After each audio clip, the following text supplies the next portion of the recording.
আজকে আমরা আলোচনা করব পরিচ্ছেদ 27 বচন নিয়ে আমরা আলোচনা করব যে একের বেশি সংখ্যা বোঝাতে যেসব লগ্ন মানে বসে সেগুলোকে বলা হয় বচন বলা হয়। যেমন আমরা জানি এক বচন এবং বহু বচন যেগুলো।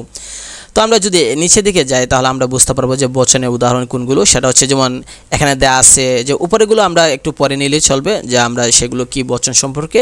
আমরা যদি একটু নিচে যাই তাহলে আমরা বিস্তারিত আলোচনা করা যাবে। যেমন রা ক নাম্বার দেয়া আছে রা, এরা, গুলু, গুলি, দের ইত্যাদি লগ্ন বসে। যেমন ছাত্ররা, ধনীরা, ভাইয়েরা, ফুলগুলো, বইগুলি, ছেলেদের, এগুলো বলতেছে।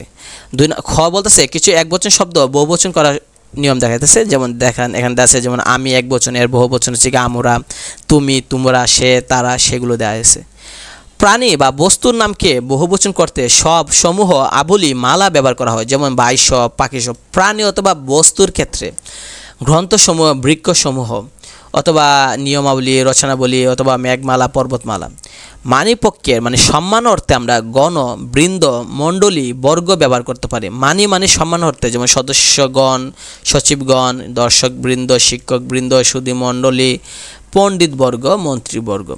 অনেক ক্ষেত্রে বচন লগ্ন ব্যবহৃত না হলেও বহু বচন বোঝায়। যেমন বাজারে লোক কম বলতেছে যে অনেক সময় এরকম মানে গণ, বৃন্দ বা মানে সব অথবা রা, গুলি, গুলু এইগুলো না ছাড়াও মানে ব্যবহার না করলেও বহু বচন বোঝায়। যেমন দেখেন বাজারে লোক কম, এখানে লোক বলতে একজনকে বোঝায় নাই। মৌমাছি মৌচাক বান, এখানে একটা বোঝাইতেছে না মৌমাছি। সমাজে নারীর ক্ষমতায়ন নিয়ে তিনি গবেষণা করছে। এখানে নারী বলতে কি একজনকে নিয়ে বলতেছে না, সমগ্র নারীকে নিয়ে।